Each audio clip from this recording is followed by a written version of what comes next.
சர்வலோகத்தையும் ஆளுகை பண்ணுகிற நம்முடைய அருமை ஆண்டவரும் இரட்சகருமாகிய இயேசு கிறிஸ்துவின் இணையற்ற நாமத்தினாலே உங்களை அவரையும் வாழ்த்துகிறேன். கடந்த நாட்களிலே சஞ்சலத்தை குறித்ததான சில காரியங்களை நாம் பார்த்திருக்கிறோம். இந்த சஞ்சலத்துக்கு பரிசுத்த வேதாகமும் எப்படியெல்லாம் வர்ணிக்கிறது என்பதை குறித்து உங்களுக்கு நான் சொல்லியிருந்தேன். அவைகளை இன்றைய தினத்துல வேத வசன ஆதாரத்தோடு கூட சில காரியங்களை இன்றைய தினத்துல நாம் தியானிப்போம். ஏற்கனவே நாம் வாசித்ததான அந்த வார்த்தை ஏசாயாவின் புத்தகம் 51வது அதிகாரம் 11வது வசனத்தை நாம் வாசிக்க கேட்கலாம். அப்படியே கர்த்தரால் மீட்கப்பட்டவர்கள் ஆனந்த களிப்புடன் பாடி சீயோனுக்கு திரும்புவார்கள். நித்திய மகிழ்ச்சி அவருடைய தலையின் மேல் இருக்கும். சந்தோஷமும் மகிழ்ச்சியும் அடைவார்கள். சஞ்சலமும் தவிப்பும் ஓடி போகும். இந்த சஞ்சலம் என்ற வார்த்தை பரிசுத்த வேதாகமத்தில் பல்வேறு பெயர்களில் அழைக்கப்படுகிறது.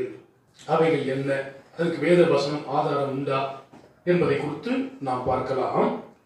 யோபுவின் புத்தகம் 5வது அதிகாரம் 19வது வசனம். 6 இக்கட்டுகளுக்கு உன்னை நீங்களாக்குவார். 6 இக்கட்டுகளுக்கு உன்னை நீங்களாக்குவார். 7வதிலும் பொல்லாப்பு உன்னை தொடாது.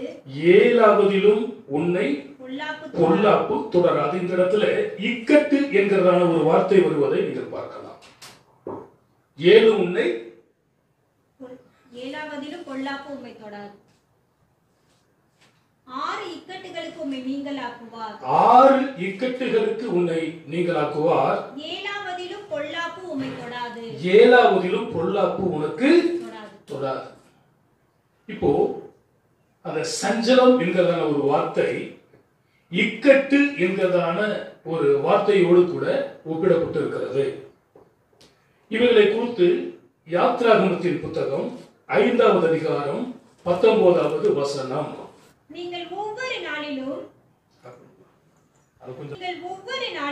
நீங்கள் ஒவ்வொரு நாளிலும் அறுத்து தீர வேண்டிய செங்கலில் ஒன்றும் குறைக்கப்படாது என்று சொல்லப்பட்டதினாலே இஸ்ரவேலின் புத்திரரின் தலைவர் தங்களுக்கு இக்கட்டு வந்தது என்று கண்டார். வேலைகளுடைய நெருக்கம், ஒரு கல்லுக்குடன் என்ன பண்ணக்கூடாது, குறைக்க கூடாது, எல்லாத்தையும் செஞ்சு தீர்க்கணும் அப்படின்னு சொல்லும் பொழுது எகிப்து தேசத்துல இஸ்ரவேலுடைய தலைவர்கள் எனக்கு இக்கட்டு வந்தது, எனக்கு சஞ்சலம் வந்தது என்பதை அவர்கள் கண்டார்கள். சங்கீதம் 7:20. அநேக இக்கட்டுகளையும் ஆபத்துகளையும் காணும்படி செய்த என்னை திரும்பவும் உயிர்ப்பித்து திரும்பவும் என்னை பூமியின் பாதாளங்களிலிருந்து ஏற பண்ணுவீர். நம்ம வாழ்க்கை இதோட முடிஞ்சு போச்சு, எனக்கு இக்கட்டு நேர்ந்தது, எனக்கு கஷ்டம் வந்துருச்சு, எனக்கு பிரச்சனை வந்துருச்சு, இதுல நான் எப்படி தப்பித்துக் கொள்ள முடியும் அப்படின்ற ஒரு கேள்வி நமது வாழ்க்கையில இருந்தாலும், சஞ்சலம் நிறைந்து இருந்தாலும், பாதாளத்தில் இருந்து கூட தேவன் நம்மை ஏறி வர பண்ணுகிற தேவனாக இருக்கிறார். நம்ம இக்கட்டுகளை எல்லாம் அவர் மாற்றுகிற தேவனாக இருக்கிறார். சஞ்சலம் என்ற வார்த்தைக்கு இக்கட்டு என்கிறதான ஒரு பொருள் இந்த இடத்துல பயன்படுத்தப்பட்டிருக்கிறது.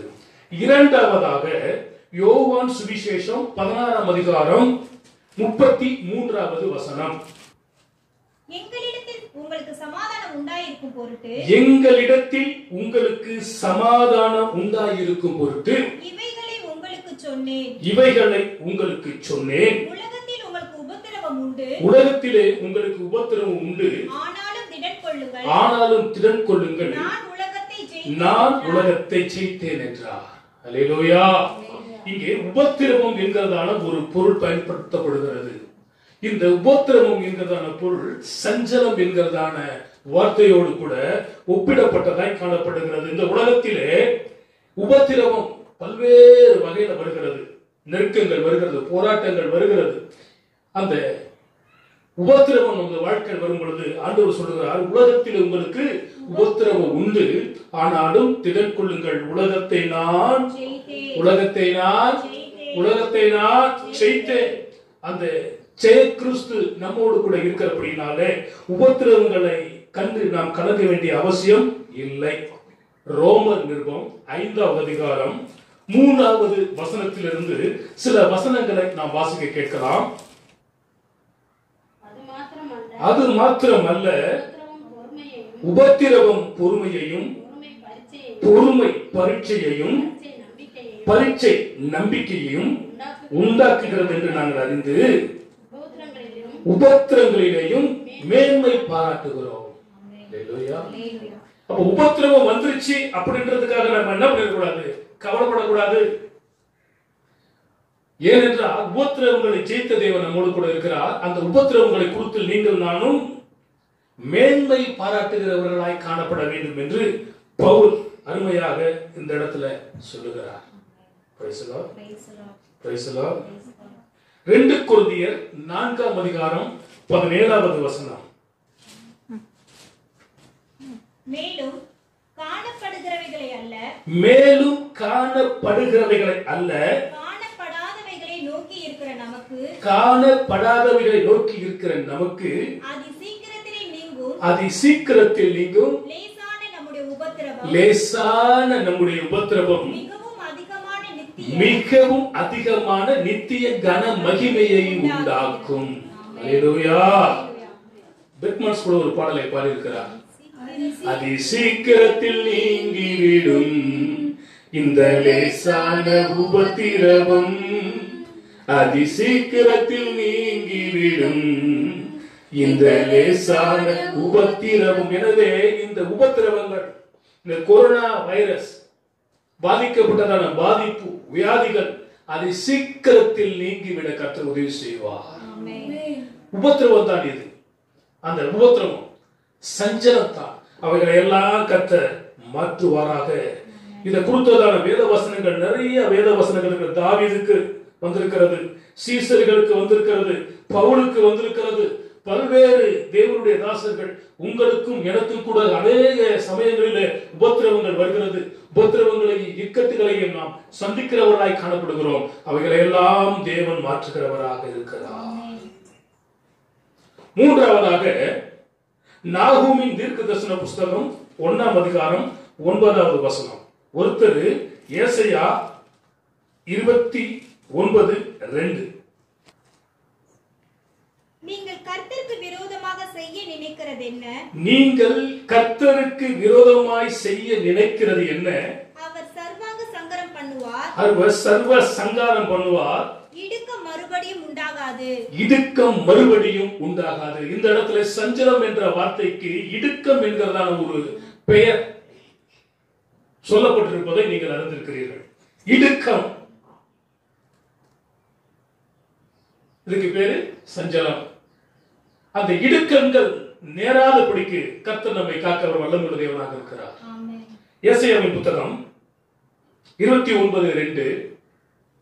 அரியலுக்கு இடுக்கம் உண்டாக்குவேன், அரியலுக்கு இடுக்கம் உண்டாக்குவேன், அப்பொழுது துக்கமும் சலிப்பும் உண்டாகும், அப்பொழுது துக்கமும் சலிப்பும் உண்டாகும், அது எனக்கு அரியலாகத்தான் இருக்கும், அது எனக்கு அரியலாகத்தான் இருக்கும். இந்த அரியல் என்பது எருசலேமை குறிக்கிறதாக இருக்கிறது.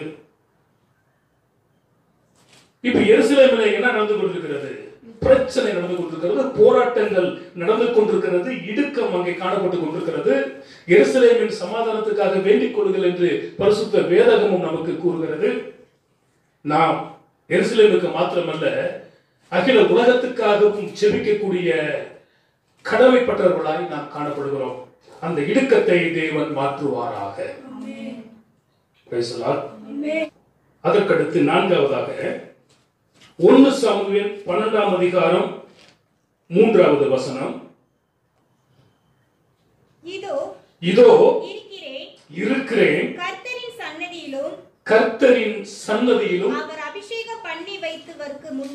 அவர் அபிஷேகம் பண்ணினவருக்கு முன்பாகவும் என்னை குறித்து சாட்சி சொல்லுங்கள். என்னை குறித்து சாட்சி சொல்லுங்கள். நான் எடுத்துக்கொண்டேன். நான் யாருடைய எருதை எடுத்துக்கொண்டேன், யாருடைய கழுதையை எடுத்துக்கொண்டேன், யாருடைய கழுதையை எடுத்துக்கொண்டேன், யாருக்கு அநியாயம் செய்தேன், யாருக்கு அநியாயம் செய்தேன், யாருக்கு இடுக்கண் செய்தேன், யாருக்கு இடுக்கண் செய்தேன், யார் கையில் பரிதானம் வாங்கிக் கொண்டு யார் கையிலே பரிதானம் வாங்கிக் கொண்டு கண்சாடையாய் இருந்தேன். கண் சாடையாக இருந்தேன். சொல்லுங்கள், சொல்லுங்கள், அப்படியானால் அதை உங்களுக்கு திரும்ப கொடுப்பேன் என்றார். அதை உங்களுக்கு திரும்ப கொடுப்பேன் என்றார். Praise the Lord. இந்த இடத்துல இடுக்கண் என்கிறதான ஒரு வார்த்தை வருகிறது. அது சஞ்சலத்துக்கு உண்டான ஒரு வார்த்தை. அந்த மக்கள் எல்லாம் பல காரியங்களை பேசும் பொழுது சாமுவேல் தீர்க்கதரிசி சொல்கிறார், இடுக்கண் என்ற வார்த்தையை அவர் பயன்படுத்துகிறார். உங்களிடத்துல நான் எதையாகிலும் அநியாயமா வாங்கியிருக்கிறேனா, இல்ல பரிதானம் லஞ்சம் வாங்கிட்டு கண்சாடையாக சரியா நியாய விசாரிக்காம நான் விட்டுட்டேனா, எதையாக இருந்தாலும் சொல்லுங்க, அதை நான் உங்களுக்கு என்ன பண்ணுகிறேன், திரும்ப தருகிறேன். இதைத்தான் நாம் புதிய ஏற்பாட்டில் பார்க்கும் பொழுது குள்ள சகீரு என்பவன் ஆண்டவராகிய இயேசு கிறிஸ்து பேசின பிறகு அவன் சொல்லுகிறான், யாரிடத்திலையும் நான் அநியாயமாக வாங்கியிருந்தால் அதை நான் கட்டளையாக திரும்ப தருகிறேன் என்று. தொடர்ந்து ஏசாயாவின் புத்தகம் 33ஆம் அதிகாரம் 15-16 வசனங்கள். நீதியாய் நடந்து செம்மையானவைகளை பேசி இடுக்கண் செய்வதால் வரும் ஆதாயத்தை வெறுத்து பரிதானங்களை வாங்காதபடிக்கு தன் கைகளை உதறி இரத்தம் சிந்துவதற்கான யோசனைகளை கேளாதபடிக்கு தன் செவியை அடைத்து பொல்லாப்பை காணாதபடிக்கு தன் கண்களை மூடுகிறவன் எவனோ அவன் உயர்ந்த இடங்களில் வாசம் பண்ணுவான். இங்கே இடுக்கண் என்கிறதான வார்த்தை வருவதை நீங்கள் பார்க்கலாம். அந்த இடுக்கண் செய்வதை அவன் வெறுக்க வேண்டும். யாருக்கும் இடுக்கண் செய்யக்கூடாது, ஓர வச்சதை செய்யக்கூடாது. உலகத்துல சொல்லுவாருங்க, ஒரு கண்ணுல பால், ஒரு கண்ணுல சுண்ணாம்பு, ஒரு கண்ணுல வெண்ணெய், இன்னொரு கண்ணுல சுண்ணாம்பு. இப்படி இடுக்கண் செய்வதால் வரும் ஆதாயம், ஓரவஞ்சனை செய்யக்கூடாது. அப்படியாக இருக்கும் பொழுது தேவன் நம்மை உயர்ந்த இடத்தில் வைக்கிறவராய் காணப்படுகிறார். அல்லேலூயா. அடுத்ததாக சங்கீதம் 34:6. இந்த ஏழை கூப்பிட்டான், கர்த்தர் கேட்டு அவனை அவன் இடுக்கண்களுக்கெல்லாம் நீங்களாக்கி ரட்சித்தார். அல்லேலூயா. கூப்பிடுறதுல ஏழை பணக்காரன் அப்படின்ற வித்தியாசம் இல்லை. ஏழை கூப்பிட்டாலும் சரி, பணக்கார கூப்பிட்டாலும் சரி, பிச்சைக்கார கூப்பிட்டாலும் சரி, பைத்தியக்கார கூப்பிட்டாலும் சரி, கர்த்தர் அதை கேட்கிறார். கேட்டு அவனை அவனுடைய இடுக்கண்களுக்கெல்லாம், எல்லா சஞ்சலத்துக்கு அவனை என்ன பண்றாரா, நீங்களாக்கி அவனை விடுவிக்கிறார். Praise the Lord. அல்லேலூயா. இப்ப நமது வாழ்க்கையில் நீங்க என்ன இடுக்கண்கள், ஐயோ இந்த சஞ்சலம் என்னை பிடித்துக் கொண்டிருக்கிறது, இந்த இக்கட்டு, இந்த இடுக்கண்ல நான் மாட்டிக்கொண்டு தவித்துக் கொண்டிருக்கிறேன், யார் என்னை விடுவிப்பா அப்படின்னு நீங்க நினைக்கலாம். இந்த ஏழை கூப்பிட்டான். நீங்க புதிய ஏற்பாட்டில் பார்க்கும்போது ஒரு பிச்சைக்காரன் இருந்தான், ஒரு ஐஸ்வர்யம் உள்ளவனும் இருந்தான். அவன் நல்லா சாப்பிட்டு திருப்தி அடைந்து ரத்தாம்பரை விடுத்து அவன் வாழ்ந்தான். அவன் வீட்டு அருகிலே ஏழை லாசர் என்பவன் ஒருவன் வாழ்ந்தான்.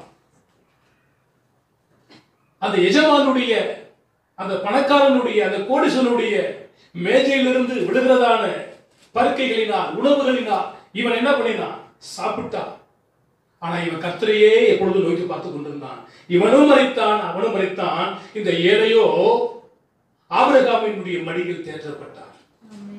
இவனோ எரிகிற அக்கினியில் தள்ளப்பட்டான். எனவே ஏழையை அற்பமாய் எண்ணுகிறவன் அவனை உண்டாக்கினவரை அற்பமாய் எண்ணுகிறான் என்று வேதம் கூறுகிறது. ஏழைக்கு இறங்குகிறவன் கர்த்தருக்கு கடன் கொடுக்கிறான் என்று வேதம் கூறுகிறது. ஏழையினுடைய ஜெபத்தை அவர் தள்ளாத தேவனாக இருக்கிறார். இந்த ஏழை கூப்பிட்டான், கர்த்தர் அதை கேட்டு அவருடைய எல்லா இக்கட்டுகளுக்கும் அவனை நீங்களாக்கி காத்தார். Price the Lord. நீதிமொழிகள் 21வது அதிகாரம் 23வது வசனம். தன் வாயையும் தன் நாவையும் காக்கிறவன் தன் ஆத்துமாவை இடுக்கண்களுக்கு விலக்கி காக்கிறான். தன் ஆத்துமாவை இடுக்கண்களுக்கு விலக்கி காக்கிறான். வாயை அடக்க வேண்டும். எதை அடக்க வேண்டுமா? தன்னுடைய நாவை அடக்குகிறவனாய் காணப்பட வேண்டும். இதற்கு கூட திருவள்ளுவர் ஒரு திருக்குறளை சொல்லியிருக்கிறாரே நாவை பற்றி. நிறைய குறள் அவர் என்ன பண்ணியிருக்கிறாரு சொல்லியிருக்கிறார். இந்த நாக்கை அடக்க வேண்டும்.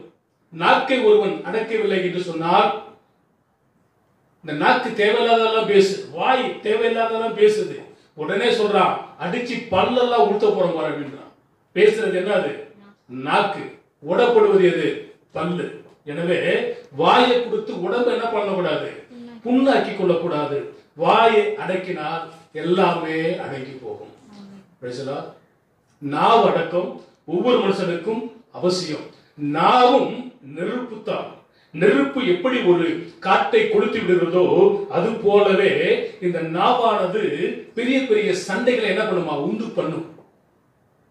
மூக்கை பிசகல் இரத்தத்தை உண்டாக்கும். அது போல சண்டைய கிண்டி விடுவது என்ன ஆகுமா? மூடனுக்கு சந்தோஷமாக இருக்குமா? நாம் சண்டைய கிண்டி விடுவதோ கோழி சொல்வதோ இல்லாதபடிக்கு நாவு அடக்க உள்ளவர்களாய், குதிரைக்கு எப்படி கடிவாளம் அவசியமோ அது போல நமது வாய் கட்டப்பட்டு காணப்பட வேண்டும், அடக்க உள்ளதாய் காணப்பட வேண்டும். அப்பொழுது நமது வாழ்க்கை ஆசீர்வாதமாக இருக்கும். எல்லா இடுக்கண்களுக்கும் தேவன் நம்மை விலக்கி காப்பார். அல்லேலூயா. நீதிமொழிகள் 28வது அதிகாரம் 16வது வசனம். பிரபு புத்தியனாய் இருந்தால் அவன் செய்யும் இடுக்கண் மிகுதி. அவன் செய்யும் இடுக்கண் மிகுதி. பொருளாசை வெறுக்கிறவன் தீர்க்காயசை பெறுவான். தீர்க்க ஆயுசை பெறுவான்.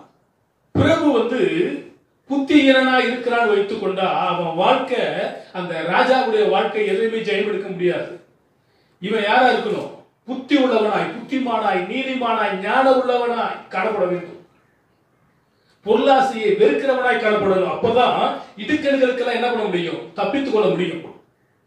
நாம் நமது வாழ்க்கையில அப்படி வாழ வேண்டும். 2 கொரிந்தியர் 12ஆம் அதிகாரம் 10வது வசனம். அந்தப்படி நான் பலவீனமாய் இருக்கும் பொழுதே பலம் உள்ளவனாய் இருக்கிறேன். ஆகையால் கிறிஸ்துவின் நிமித்தம் எனக்கு வரும் பலவீனங்களிலும் நிந்தைகளிலும் இடுக்கண்களிலும் துன்பங்களிலும் இடுக்கண்களிலும் நான் பிரியப்படுகிறேன். துன்பம், துயரம், பிரச்சனை, போராட்டம், இடுக்கண் என்ன வந்தாலும் சரி, எனக்கு சஞ்சாரம் வந்தாலும் சரி, அவைகளை குறித்து நான் என்ன பண்றேன்? மேன்மை பாராட்டுகிறேன். அதை நான் பிரியப்படுகிறேன். வரட்டும். உலகத்துல சொல்றான் என்னதான் நடக்கும் நடக்கட்டுமே. அது போல போல் சொல்லி என்ன நடந்தாலும் நடக்கட்டும், வந்து மோதி பார்க்கட்டும். காரணம் கிறிஸ்து எனக்குள் இருக்கிறார். என் பலவீனத்திலே ஒரு பலன் புலமா விளங்கும். நான் கிறிஸ்துவை குறித்து மேன்மை பாராட்டுவேன். அவருடைய சிலுவையை குறித்து மேன்மை பாராட்டுவேன். பாடுகளை குறித்து நான் மேன்மை பாராட்டுவேன் என்று சொல்கிறார். எனவே இந்த இடுக்கண்கள் வரும் பொழுது அதை பற்றி நாம் கவலைப்பட வேண்டிய அவசியம் இல்லை. அல்லேலூயா. இதற்கு இம்சை என்கிறதான ஒரு பொருள் கூட உண்டு. என்னது? இம்சை.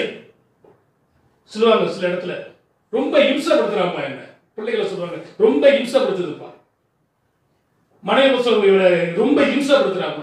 புருஷனை பார்த்து கூட சொல்லுவாங்க ரொம்ப இம்சப்படுத்துறாங்க கல்யாணம் பண்ணிக்கிட்டு. இம்சை என்பது நம்மள சஞ்சலத்தை உண்டாக்குவது, பிரச்சனைகளை உண்டாக்குவது, அவமானங்களை உண்டாக்குவது, தொல்லை கொடுப்பது. இவைகள் எல்லாம் ஆண்டவர் மாற்றுவாராக. 6வதாக எசேக்கியேலின் தீர்க்கதரிசன புஸ்தகம் 4ஆம் அதிகாரம் 15வது வசனம். எசேக்கியேலின் தீர்க்கதரிசன புஸ்தகம் 4ஆம் அதிகாரம் 15வது வசனம். அப்பொழுது அவர் என்னை நோக்கி பார், மனுஷ கஷ்டத்தின் வரட்டிக்கு பதிலாக உனக்கு மாட்டு சாணி வரட்டியை கட்டளையிடுவேன். இங்கே கஷ்டம் என்கிறதான ஒரு வார்த்தை பயன்படுத்தப்படுகிறது. என்ன வார்த்தை? என்ன வார்த்தை? இன்னைக்கு கஷ்டம் இல்லைன்னு யாராலையும் சொல்லுவீங்களா? ஒவ்வொருத்துக்கும் ஒவ்வொரு கஷ்டம் இருக்கு. நிறைய பேர் கொரோனாவை பார்த்தாவே பயப்படுறான். இங்க கஷ்டம். இந்த கஷ்டத்துக்கு பதில் மாட்டு சாணியுடைய வரட்டி. முன்னாடி பாத்தீங்களா, கிராமங்கள் எல்லாம் மாட்டு சாணியை வச்சு என்ன பண்ணுவாங்க, செவரெல்லாம் தட்டி வச்சிருந்தது விலைக்கு என்ன பண்ணுவாங்க, விற்பாங்க. பிணங்களை அதை வச்சு என்ன பண்ணுவாங்க, எரிப்பாங்க. விறகு கிடைக்காட்டே அதுதான் பயன்படுத்துவாங்க. அது போல இந்த கஷ்டம் சஞ்சலம் என்ற வார்த்தையோடு கூட ஒப்பிடப்படுகிறது. ஒவ்வொரு மனிதனுடைய வாழ்க்கையில கஷ்டம் இல்லைன்னு சொல்ல முடியாது. சாரிபாத் விதவை வீட்டில கஷ்டம் வந்துச்சு, கொஞ்சம் அப்ப இருந்துச்சு, கொஞ்சம் என்ன இருந்துச்சு, கஷ்டம் தீரல. நாங்க போய் விறகு போய்கிட்டு வந்து சாப்பிட்டு செத்து போக போறோம் அப்படின்னு எலியா கிட்ட சொல்லும் பொழுது, முதலாவது எனக்கு ஒரு அடையை என்ன பண்ண, சுட்டுத்தான். அப்படி சுட்டு கொடுத்ததான வேலைகளில 3.5 வருடங்கள் அந்த அம்மா பஞ்சம் இல்லாமல் வாழ்ந்தார். அப்ப கஷ்டம் வரும். சிங்கக்குட்டிகள் தாழ்ச்சடங்கு பட்டினியாக இருக்கும். ஆண்டவரை தேடுபவருக்கு ஆண்டவர் ஒரு நன்மை என்ன பண்ண மாட்டாராம், குறைவுபடாமல் செய்கிறது. இவர் கஷ்டங்கள் வரதான் செய்யும். எந்த வேலைக்கு போனாலும் கஷ்டம் தான் இருக்கும். டெலிபோன் கம்பெனிக்கு போனாலும் கஷ்டம் தான், டெலிபோன் பூத்துக்கு போனாலும் கஷ்டம் தான், மளிகை கடைக்கு போனாலும் கஷ்டம் தான், மாளிகையில வாழ்ந்தாலும் கஷ்டம் தான், ரோட்ல சைக்கிள் ஓட்டிட்டு போனாலும் கஷ்டம் தான், ஸ்கூட்டர் ஓட்டு போனாலும் கஷ்டம் தான், லாரி ஓட்டினாலும் கஷ்டம் தான், பஸ் ஓட்டினாலும் கஷ்டம் தான். ஏன்னா ரோட்ல போறதே கஷ்டமா இருக்குது, நடந்து போனாலும் கஷ்டம் தான். வாழ்க்கையில எல்லாமே கஷ்டம் கஷ்டம் கஷ்டம் தான். ஆனா அந்த கஷ்டத்தை எல்லாம் மாற்றுகிற தேவன் ஒருவர் தான் இயேசு கிறிஸ்து. நீங்க யார் யார் என்னென்ன கஷ்டத்துல இருக்கிறீங்க, ஐயோ விறகு வாங்க முடியலையே, சிலிண்டர் வாங்க முடியலையே, அரிசி வாங்க முடியலையே, பருப்பு வாங்க முடியலையே அப்படின்ற ஒரு கஷ்டங்கள் இருக்கலாம். அந்த கஷ்டங்களை எல்லாம் ஆண்டவர் மாற்றட்டும். உங்கள் சஞ்சலங்களை எல்லாம் கர்த்தர் மாற்றட்டும். உங்கள் இக்கட்டுகளை எல்லாம் கர்த்தர் மாற்றட்டும். அல்லேலூயா. அப்போ விறகுக்கு பதில் மாட்டு சாணியை பயன்படுத்தக்கூடிய ஒரு நிலைமை வருகிறது. ஆனா அப்படி மருவி இப்ப எல்லாம் என்ன பண்றோம், விறகு போய் மண்ணெண்ணெய் அடுப்பு போயிட்டு இப்ப எதுல வந்துட்டு இருக்குது, சிலிண்டர்ல ஓடிட்டு இருக்குது. சிலிண்டர் போயிட்டு கரண்ட் அடுப்பு வந்துருக்குது, கரண்ட் அடுப்பு போய்கிட்ட சோலார்ல வந்துருச்சு. இப்படி மாற்றங்கள் மாறி மாறி மாறி மாறி வந்து கொண்டிருக்கிறது. ஆனாலும் சிலருடைய வாழ்க்கையில இன்றைய தினத்துல கூட சில இடங்களில் நீங்க பார்க்கலாம், மாட்டு சாணியை அவர்கள் வைத்து செவுத்துல அடிச்சு அதை காய வச்சு விற்பனை செய்வதை நீங்கள் பார்க்கலாம். அப்படியாப்பட்ட கஷ்டங்கள் எல்லாம் மாறட்டும். அல்லேலூயா. மத்தேயு 20வது அதிகாரம் 12வது வசனம். பிந்தி வந்தவர்களாகிய இவர்கள் 1 மணி நேரம் மாத்திரம் வேலை செய்கிறார்கள். பகலின் கஷ்டத்தையும் வெயிலின் உஷ்ணத்தையும் சகித்த எங்களுக்கு இவர்களை சமமாக்கினீர். ஒரு தோட்டக்காரன் எஜமான் வேலை செய்கிறவர்களை பல்வேறு நேரங்களிலே கூட்டிக் கொண்டு வேலைக்கு வைக்கிறான். 8 மணிக்கு, 10 மணிக்கு, 2 மணிக்கு, 3 மணிக்கு, அப்படி எல்லாரும் வேலை செய்து வேலை முடிந்த பிறகு அவன் 3 மணிக்கு வந்தவனுக்கு என்ன பண்ண கேட்டீங்கன்னா ஒரு 1000 ரூபாய் கொடுக்குறான்னு வச்சுக்கொள்வோமே. 2 மணிக்கு வந்தவனுக்கு 1000 ரூபாய் கொடுக்குறான், 12 மணிக்கு வந்தவனுக்கும் 1000 ரூபாய் கொடுக்குறான், காலையில 8 மணிக்கு வந்தவனுக்கு 1000 ரூபாய் கொடுக்குறான். அப்போ இவங்க நினைச்சுட்டு இருந்தாங்க 3 மணிக்கு வந்தவனுக்கே 1000 ரூபாய் கொடுக்கும் பொழுது நம்ம காலையில 8 மணிக்கு வந்தோம் நமக்கு நிறைய தருவார். இவன் அந்த 1000 ரூபாயை வாங்கின பிறகு அவன் சொல்றான், 3 மணிக்கு வந்தவனுக்கும் 1000 ரூபாய் கொடுக்குறீங்க, காலையில 8 மணிக்கு வந்தவங்களுக்கும் 1000 ரூபாய் கொடுக்குறீங்க, பகலுடைய வெயில் கஷ்டம் இதெல்லாம் அனுபவிச்ச நாங்க அவங்களுக்கும் எங்களுக்கும் எப்படி சமமாகும்? அப்போ அந்த எஜமான் சொல்லுகிறான், சிநேகிதனே, உன்னை காலையில் வரும் பொழுது உனக்கு நான் இவ்வளவு தான் தருவேன் என்று உன்னிடத்துல நான் கூலி பேசி உன்னை கூட்டிக் கொண்டு வந்தேன். நீயும் சம்மதித்து வேலைக்கு வந்தாய். வந்த பிறகு அந்த காசுல நான் ஒரு காசு என்ன பண்ணல, குறைக்கல.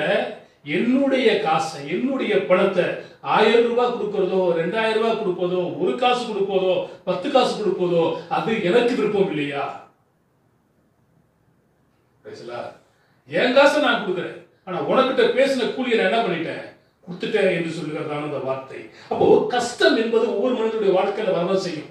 இவனுங்களுக்கு என்ன கஷ்டம், அதிகமா கிடைக்கும்னு நினைச்சாங்க, கிடைக்கல. பேசின கூலி தான் கிடைத்தது. யாத்திராகமத்தின் புத்தகம் 5ஆம் அதிகாரம் 9வது வசனம். அந்த மனிதர் மேல் முன்னிலும் அதிக வேலையை சுமத்துங்கள், அதில் அவர்கள் கஷ்டப்படட்டும், வீண் வார்த்தைகளுக்கு அவர்களை செவி கொடுக்கிற முன்னை விட அதிகமாக அவர்களை கஷ்டப்படுத்துங்கள். எகிப்தில இஸ்ரவேல் ஜனங்களை நெருக்கினார்கள், வைக்கோல் கொடுக்கவில்லை, செங்கல் சூளைகளை போட்டு அவர்களை கஷ்டப்படுத்தினார்கள்.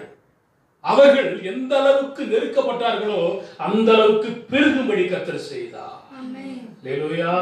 நெருக்கப்பட்டோ மடிந்திடாமல் கர்த்தர் நம்மை காத்ததாலே அவர் நல்லவர், அவர் வல்லவர், அவர் கிருபை என்றும் உள்ளது.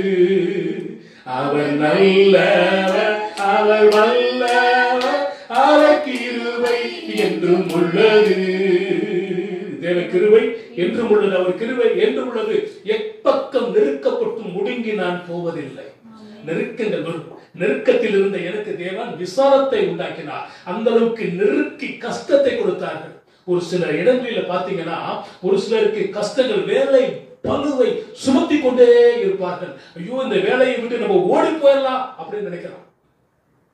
சில குடும்பங்களிலும் மாமனார் மாமியார் நெருக்கத்தை கொடுக்கலாம், கஷ்டத்தை கொடுக்கலாம். இன்றைய தினத்தில் இருக்கிற பெண்கள் கேட்கிறாங்க, என்ன கேட்கிறாங்களா, எனக்கு மாமனார் மாமியார் இல்லாத இடத்துல எனக்கு மாப்பிள்ளை பாருங்கன்றாங்க.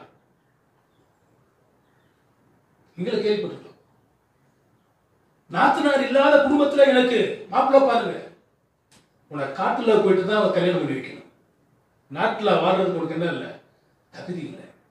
அருமையான தேவனுடைய பிள்ளைகளே, ஒரு மனுஷன் குதிரை வண்டியில் போய் கொண்டிருந்தான். கும்பல், ரெண்டு பக்கமும் கும்பல், ஆயிரக்கணக்கான கும்பல். இவனுக்கு ஒரே ஆச்சரியம், என்னடா இவ்வளவு கும்பல் இருக்கிறது என்று சொல்லி பார்க்கும் பொழுது அங்க ஒரு இடத்துல ஒரு வண்டியில ஒரு பெண் செத்து போய் கிடந்தா. பக்கத்துல இன்னொரு பெண்ணும் செத்து போய் கிடந்தா. இன்னொரு இடத்துல ஒரு கருப்பு சட்டை போட்ட ஒரு மனிதனும் ஒரு நாயும் அங்கே இருந்தது. அப்போ என்னடா இவ்வளவு கும்பல் இருக்கிறது, இங்க 2 பேர் செத்து போயிருக்கிறாங்களே அப்படின்னு கேட்கும் பொழுது அந்த வண்டியில இருக்கிறத போய் கேட்டான், என்ன என்ன இவ்வளவு கும்பல் நிற்கிறாங்களே, இவங்க 2 பேரும் ஏன் செத்து போயிட்டாங்க? ஒண்ணும் இல்ல, இது என்னுடைய மாமியாரு, இது என்னுடைய மனைவி. செத்து போனது யாரு? இது என் மாமியாரு, இது என்னுடைய மனைவி. இந்த நாய் என்ன பண்ணிருச்சு, அவங்கள கடிச்சிருச்சு. அவங்க 2 பேரும் என்ன பண்ணிட்டாங்க, செத்து போயிட்டாங்க. அப்ப இவன் கேட்கிறான், ஒரு நாளைக்கு அந்த நாயை எனக்கு கொடுங்கல, ஒரு நாளைக்கு அந்த நாயை. அவன் சொல்றான், போய் வரிசையில நின்றுறான். அப்படின்னா என்ன அர்த்தம்? 2 பக்கமும் இருக்கிறதான கும்பல் எதுக்கு வருது? நாய்க்காக. இது உலக புகழ் பெற்றதான ஜோக்குலதான ஒரு ஜோக் இது. அப்போ கஷ்டம் மனுஷனுடைய வாழ்க்கை வரலாம் செய்யுது. அது போல உங்க ஒவ்வொரு குடும்பத்திலையும் கணவனால, பிள்ளைகளால, புருஷனால, மாமனார்னால, மாமியார்னால கஷ்டம் வரலாம். அந்த கஷ்டங்களையும் நஷ்டங்களையும் கர்த்தர் தான் மாற்றுவார். அல்லேலூயா. இந்த கஷ்டம் என்ற வார்த்தை எதற்கு ஒப்பாக இருக்கிறது? சஞ்சலம். இந்த சஞ்சலங்கள், கஷ்டங்கள் அவங்க வாழ்க்கையில நீங்கட்டும். 7வதாக 2 தீமோத்தேயு 3ஆம் அதிகாரம் 12வது வசனம். அன்றியும் கிறிஸ்து இயேசுவுக்குள் தேவ பக்தியாய் நடக்க மனதா இருக்கிற யாவரும் துன்பப்படுவார்கள். Praise God. Hallelujah. என்ன பண்ணுவாங்க? துன்பம். இதுதான் சஞ்சலம். நான் எவ்வளவு துன்பப்படம் தெரியுமா? தேவ பக்தியா நடந்தாவே துன்பம் வரும். உலகத்திலே உபத்திரம் உண்டு நம்ம ஏற்கனவே பார்த்தோம். அப்போ யோபு அவன் வாழ்க்கையில சொல்ல முடியாத துன்பங்கள், துயரங்கள், பிரச்சனைகளை அவன் சகித்தான். அந்த வசனத்தை கூட நீங்க வாசித்து பாருங்க. 4ஆம் அதிகாரம் 5வது வசனம். யோபு, இப்பொழுதே துன்பம் உனக்கு நேரிட்டபடியினால் துன்பம் உனக்கு நேரிட்டபடியினால் ஆயாசப்படுகிறீர். அது உம்மை தொட்டதினால் கலங்குகிறீர். உம்முடைய தேவபக்தி உம்முடைய உம்முடைய உறுதியாயும் உம்முடைய வழிகளின் உத்தமம் உம்முடைய நம்பிக்கையாயும் இருக்க வேண்டியதல்லவோ. இங்கே யோபு சொல்லுகிறார், இந்த துன்பம் கஷ்டம் பிரச்சனை வந்துருச்சுன்னா அவருடைய நண்பர்கள் சொல்றாங்க, இதனால நீ என்ன பண்றீர்? துன்பப்படுகிறீர். தேவ பக்தி உள்ளவனுக்கு என்ன வருமா? நீதிமானுக்கு வரும் துன்பங்கள் அநேகம். புருஷ தேசத்திலே யோபு என்ற ஒரு மனிதன் இருந்தான். அவன் உத்தமனும் கர்த்தருக்கு பயந்தவனும் பொல்லாப்பும் விட்டு விலகுகிறவனும் நீதிமானுமாக இருந்தான். அப்ப நீதிமானுக்கு என்ன வருகிறது? துன்பங்களும் துயரங்களும் பிரச்சனைகளும் இக்கட்டுகளும் வரதான் செய்யும். இவனுக்கும் துன்பங்கள் வந்தது. தன்னுடைய செல்வங்களை எல்லாம் இழந்தான், பிள்ளைகளை எல்லாம் இழந்தான், சரீரம் முழுவதும் பாதிக்கப்பட்டது. ஆனாலும் அவர் என்னை கொன்று போட்டாலும் என் உத்தமத்தை விட்டு விலகு, என் மீட்பர் உயிரோடு கூட இருக்கிறார். இந்த வைராக்கியம் அந்த யோபுக்குள் அந்த துன்பத்தின் மத்தியில கூட அவனுக்கு காணப்பட்டது. அது மாத்திரமல்ல, எபிரேயரின் நிருபம் 11ஆம் அதிகாரம் 25 37 வசனங்களை நாம் வாசிப்போம். அநித்தியமான பாவ சந்தோஷங்களை அனுபவிப்பதை பார்க்கிலும் தேவனுடைய ஜனங்களோட துன்பத்தை அனுபவிப்பதை தெரிந்து கொண்டு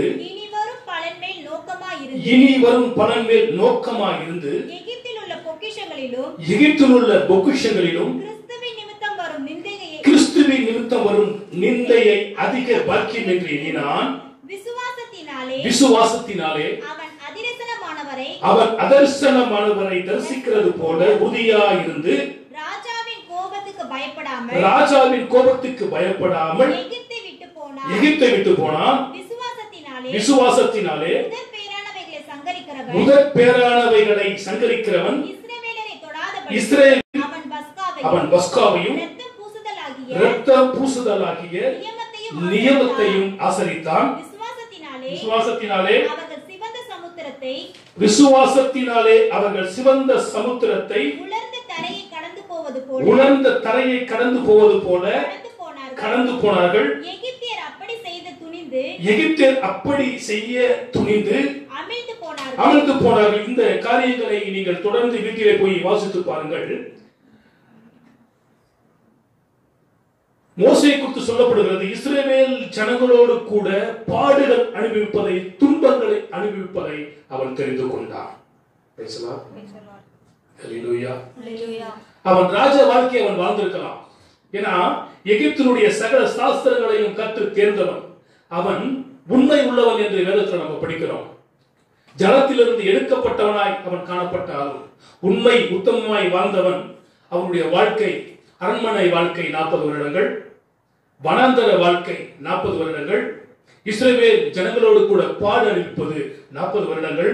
ஆக மொத்தம் 120 வருடத்தில் அவன் மரித்து போனான் என்று வேதத்தில் படிக்கிறோம். இன்றைய தினத்தில் மக்கள் எல்லாருமே சுகபோகமாய் வாழ வேண்டும் என்றுதான் விரும்புகிறார்கள். வேதம் கூறுகிறது, சுகபோகமாய் வாழ்கிறவன் உயிரோடு கூட செத்தவன் என்று சொல்லப்பட்டிருக்கிறது.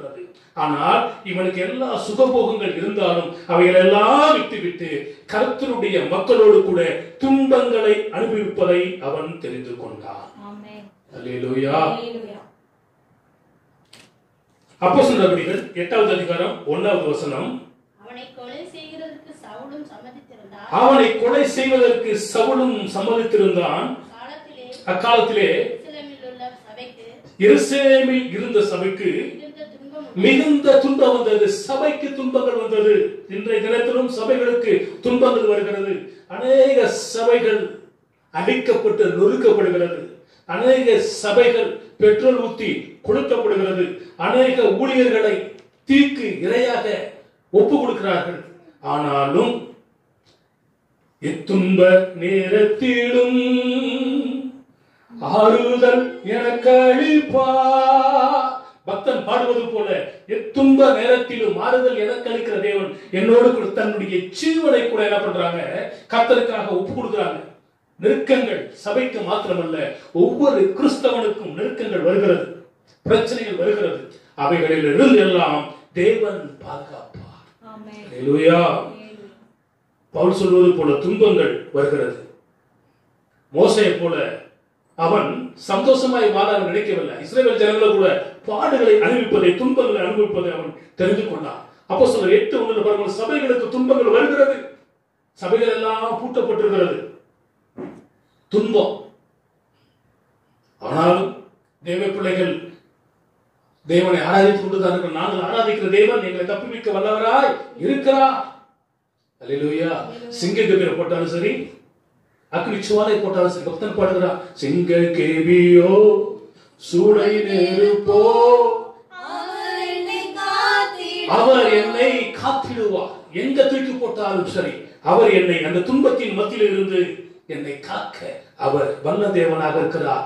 காக்கும் வல்ல தேவன் உண்டனக்கு உண்டனக்கு உண்டனக்கு காத்திடுவா என்றுமா. பக்தன் பாடுகிறது போல காக்கிற தேவன் நமக்கு உண்டு. அவர் நம்ம நிச்சயம் என்ன பண்ணுவார்? காப்பார். அல்லேலூயா. அது மாத்திரமல்ல, 8வதாக எரேமியாவின் புத்தகம் 9:27, ஆகையால் அவர்களை நெருக்குகிற அவர்கள் சத்துருக்களின் கையில் அவர்களை ஒப்புக்கொடுத்தீர். சத்துருக்களின் கைகளிலே அவர்களை ஒப்புக்கொடுத்தீர். அவர்கள் நெருக்கம் அனுபவிக்கிற காலத்தில் அவர்கள் நெருக்கம் அனுபவிக்கிற காலத்தில் அவர்கள் உம்மை நோக்கி கூப்பிடுகிற போது அவர்கள் உம்மை நோக்கி கூப்பிடுகிற போது நீர் பரலோகத்திலிருந்து கேட்டு உம்முடைய மிகுந்த இரக்கத்தினால் அவர்களை அவருடைய சத்துருக்களின் கைக்கு நீங்களாக்கி விடுகிற இரட்சகர்களை அவர்களுக்கு கொடுத்தீர். ஹல்லேலூயா. இஸ்ரவேல் மக்கள் நெருக்கப்படுகிறதான வேலைகளை எல்லாம் கர்த்தரை நோக்கி கூப்பிட்டார்கள். இந்த நெருக்க வந்தால் அதுக்கு பேர் தான் சஞ்சலம்.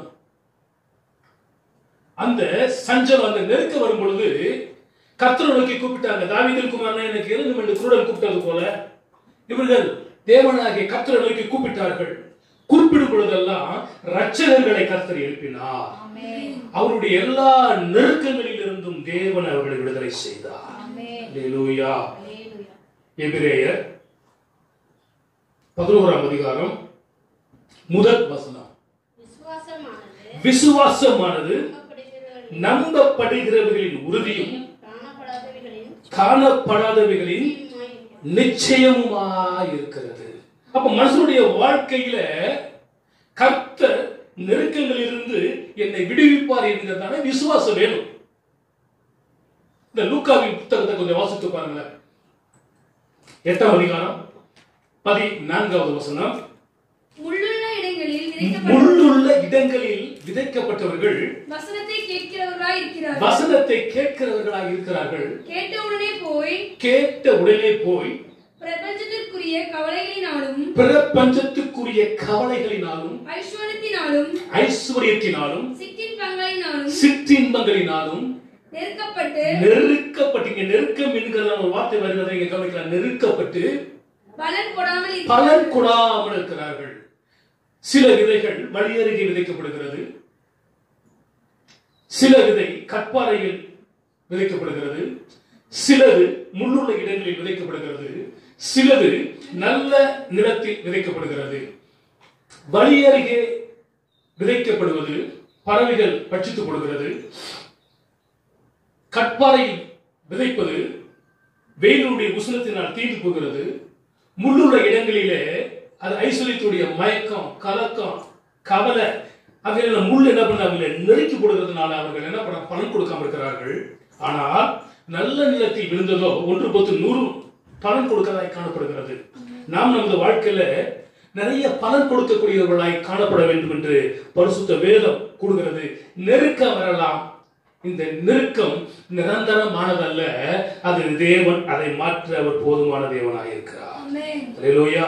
இந்த நியாயாதிபதியின் புத்தகம் 2ஆம் அதிகாரம் 15வது வசனம், உபாகமம் 28ஆம் அதிகாரம் 53வது வசனம், 54வது வசனம், 57வது வசனம், இவைகள் எல்லாம் நீங்கள் வாசித்து பாருங்கள்.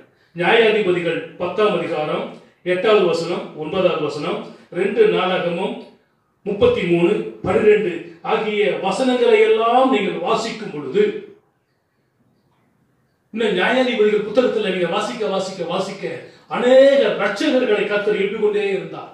கிதியோனாக இருக்கட்டும், சிம்சோனாக இருக்கட்டும், எப்தாவாக இருக்கட்டும், தெபோராளாக இருக்கட்டும், ஜனங்கள் கர்த்தரை நோக்கி முறையிட்டு நெருக்கத்தின் வேலைகளை கர்த்தரை நோக்கி கூப்பிடும் பொழுது கர்த்தர் ஒவ்வொரு ரட்சகர்களை கர்த்தர் எழுப்பி அவருடைய சத்துருக்கள் கைகளில் இருந்து அவர்களை மீட்டார். அல்லேலூயா. இந்த நெருக்கம் நமது வாழ்க்கையில் எப்ப வேணுமானாலும் வரலாம்.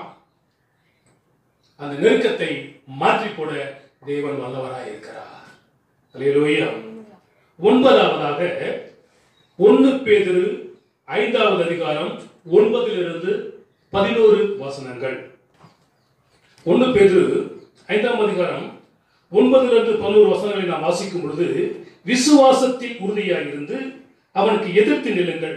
உலகத்தில் உள்ள உங்கள் சகோதரரிடத்திலே அப்படிப்பட்ட பாடுகள் நிறைவேறுகிறது என்று அறிந்திருக்கிறீர்களே.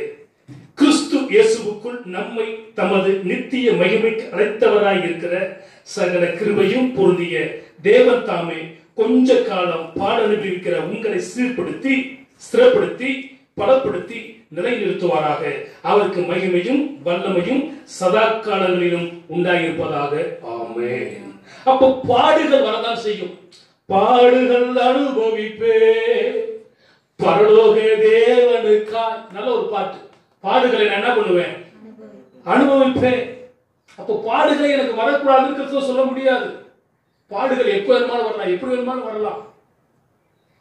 அந்த பாடுகள் மத்தியிலே கர்த்தருக்காக வாழ வேண்டும். பாட அனுபவிக்கிற உங்களை சீர்படுத்தி ஸ்திரப்படுத்தி பலப்படுத்தி நிலைநிறுத்துவாராக. அந்த பாடுகள் மத்தியிலே உங்களுக்கு பலனை தருகிறவர். பலவீனனும் தன்னை பலவான் என்று சொல்ல கடவன். எனவே இந்த இடத்துல சொல்லப்படுகிற பாடுகள் என்ற வார்த்தை சஞ்சலம் என்கிற வார்த்தைக்கு ஒப்பனையான வார்த்தை. சஞ்சலம் என்பது பாடுகள். அந்த வசனத்தை நீங்கள் வாசித்து பாருங்கள். மத்தேயு சுவிசேஷம் 16ஆம் அதிகாரம் 21வது வசனம். அது முதல் இயேசு நான் எருசலேமுக்கு போய் மூப்பராலும் பிரதான ஆசாரியராலும் வேத பாரகராலும் பல பாடுகள் பட்டு கொலையுண்டு 3ஆம் நாளில் எழுந்திருக்க வேண்டும். அல்லேலூயா. இயேசு கிறிஸ்து கூட இந்த உலகத்திலிருந்து பாடுகள் அனுபவிக்க வந்தார். என்னென்ன பாடுகள் அனுபவித்தார் நீங்கள் யோசித்து பாருங்கள். காரி துப்பப்படுவது என்பது ஒரு சாதாரண காரியம் அல்ல. அவரை காரி துப்பினார்கள், சாட்டையால் அடித்தார்கள், விழாவில் குத்தினார்கள், முள்முடி சூட்டினார்கள். அத்தனை பாடுகள் நிந்தைகளையும் உங்களுக்காக எனக்காக தேவன் சகித்தார்.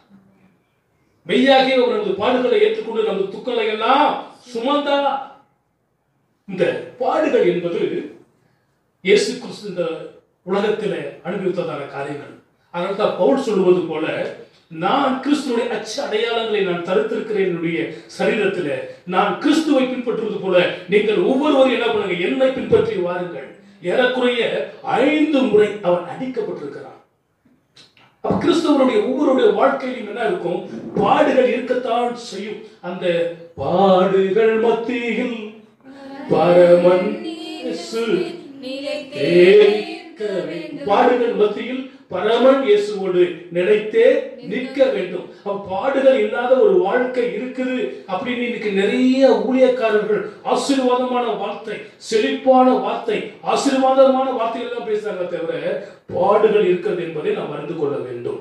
ரோமர் 8ஆம் அதிகாரம் 18வது வசனம் இப்படியாக கூறுகிறது. ஆதலால் இக்காலத்து பாடுகள் இனி நம்மிடத்தில் வெளிப்படும் மகிமைக்கு ஒப்பிடத்தக்கவைகள் அல்லவென்று எண்ணுகிறேன். இந்த உலகத்தினுடைய பாடுகள் நம்மோடு ஒப்பிடத்தக்கவைகள் அல்ல. ஏனென்றால் இந்த உலகத்துல பாடுகள் இருக்கிறது. அவரோடு கூட பாடுகள் பட்டால் அவரோடு கூட என்ன பண்ணுவோமா? ஆளுகையும் செய்வோம். பக்தன் பாடுகிறான், இவ்வுலக பாடு என்னை என்ன செய்திடும், அவ்வுலக வாழ்வைக்கான காத்திருக்கிறேன், ஆனந்தம் கொள்ளுவேன், அவரை நான் பாடுவேன், உயிருள்ள நாள் வரையில் எந்த நாவில் புது பாட்டு எந்த இயேசு தருகிறார். அப்ப இந்த உலகத்துல பாடுகள் இருக்கதான் செய்யும். இந்த பாடுகள் இல்லாத ஒரு இடம் பரலோக ராஜ்யம். அங்க சூரியனும் இல்ல, சந்திரனும் இல்ல, நட்சத்திரம் இல்ல, புசிப்பு இல்ல, குடிப்பும் இல்ல. அப்படியாப்பட்ட இடத்துக்கு நம்ம போக வேண்டுமானா இந்த பாடுகளை எல்லாம் நான் சகிப்போம் என்றால் அப்பாடுகள் மாத்திரமல்ல, அவரோடு கூட ஆளுகை செய்கிறவர்களை ஆண்டவர் மாற்றுவார். 10வது யோபுவின் புத்தகம் 5ஆம் அதிகாரம் 7வது வசனம். யோபுவின் புத்தகம் 5ஆம் அதிகாரம் 7வது வசனம். அக்கினி பொறிகள் மேலே பறக்கிறது போல மனுஷன் வருத்தம் அனுபவிக்க பிறந்திருக்கிறான். மனுஷன் எப்படிதான் பிறந்திருக்கிறானா? வருத்தம் அனுபவிக்கிறது. பிறந்தாலும் வருத்தம் தான், வளர்ந்தாலும் வருத்தம் தான், இறந்தாலும் வருத்தம் தான். அப்ப மனுஷன் பிறந்திருக்கிறதே வருத்தம் அனுபவிக்கதான் பிறந்திருக்க. பெரிய கோடீஸ்வரனாக இருந்தாலும் சரி, அவன் வாழ்க்கையில என்ன இருக்கும்? வருத்தங்கள் இருக்கும், பிரச்சனைகள் இருக்கும், போராட்டங்கள் இருக்கதான் செய்யும். மனிதன் வருத்தம் அனுபவிக்க பிறந்திருக்கிறான். ஆதியாகமம் 41:51. யோசேப்பு என் வருத்தம் யாவையும் தகப்பனுடைய குடும்பம் அனைத்தையும் நான் மறக்கும்படி தேவன் பண்ணினார் என்று சொல்லி மூத்தவனுக்கு மனாசே என்று பெயரிட்டான். என்னுடைய வருத்தம் எல்லாவற்றையும் தேவன் மறக்க பண்ணினார். இந்த வருத்தம் தான் என்னது? சஞ்சலம். அவனுக்கு எத்தனை சஞ்சலம் இருந்தது? அப்பா அம்மா பகைச்சாங்க, அண்ணன் தம்பி பகைச்சாங்க, குழியில தூக்கி போட்டாங்க, ஜெயில தூக்கி போட்டாங்க. அவைகள் எல்லாம் தேவன் மறக்க பண்ணி இஸ்ரவேல் தேசத்துக்கு அதிபதியாய் கர்த்தர் மாற்றினார். வருத்தப்பட்டு பாரங்கள் சுமக்கிற மகனே, நீ வருவாயா? இயேசு இன்று உனக்கு வாழ்வு தந்திடுவார் என்று பக்தன் படுகிறார். 10:11-28 நம்ம படிக்கும் பொழுது, வருத்தப்பட்டு பாரம் சுமக்கிறவர்கள் நீங்கள் யாருடைய இடத்தில் வாருங்கள், நான் உங்களுக்கு இளைப்பாறுதல் தருவேன் என்று நம்ம வேதத்துல படிக்கிறோம். கலாத்தியர் 5ஆம் அதிகாரம் 17-20 வசனங்கள். மாம்சம் ஆவிக்கு விரோதமாகவும் ஆவி மாம்சத்துக்கு விரோதமாகவும் இச்சிக்கிறது. நீங்கள் செய்ய வேண்டும் என்கிறவைகளை செய்யாதபடிக்கு இவைகள் ஒன்றுக்கொன்று விரோதமாக இருக்கிறது. ஆவியினால் நடத்தப்படுவீர்களானால் நீங்கள் நியாயப்பிரமாணத்துக்கு கீழ்ப்பட்டவர்கள் அல்ல. மாம்சத்தின் கிரியைகள் வெளியரங்கமாய் இருக்கின்றன. அவையாவன விபச்சாரம், வேசித்தனம், அசுத்தம், காமவிகாரம், விக்கிரக ஆராதனை, பில்லி சூனியம், பகைகள், விரோதங்கள், வைராக்கியங்கள், கோபங்கள், சண்டைகள், பிரிவினைகள், மார்க்க பேதங்கள், பொறாமைகள், கொலைகள், வெறிகள், களியாட்டங்கள் முதலியானவைகளே. அல்லேலூயா. இவைகளை எல்லாம் எதை கொண்டு வருதுன்னா வருத்தத்தை கொண்டு வரும். இந்த 18 காரியங்களும் மனுஷத்துக்கு வருத்தத்தை கொண்டு வருகிறது. அப்ப யோபு சொல்ற மனுஷன் வருத்த அனுபவிக்க என்ன பண்ணிருக்கிறான்? எனவே இந்த காரியங்களை எல்லாம் நீங்கள் மனதில் வைத்துக் கொள்ளுங்கள். 51:11 வசனம். அப்படியே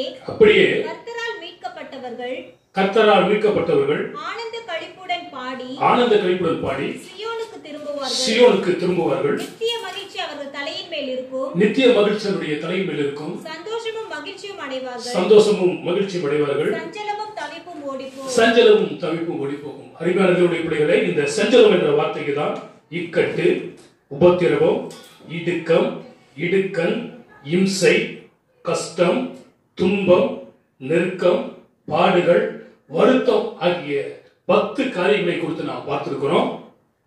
பசி வந்தால் 10 பறந்துன்றது போல நீங்க அந்த காத்துல பறக்க விடாம கை கொள்ளுங்கள். உங்களுடைய சஞ்சலமும் தவிப்பும் ஓடி போகட்டும். கர்த்தர் உங்களையும் உங்கள் வீட்டையும் ஆசீர்வதிப்பாராக. தேவனுக்கு மகிமை உண்டாகட்டும். ஆமென்.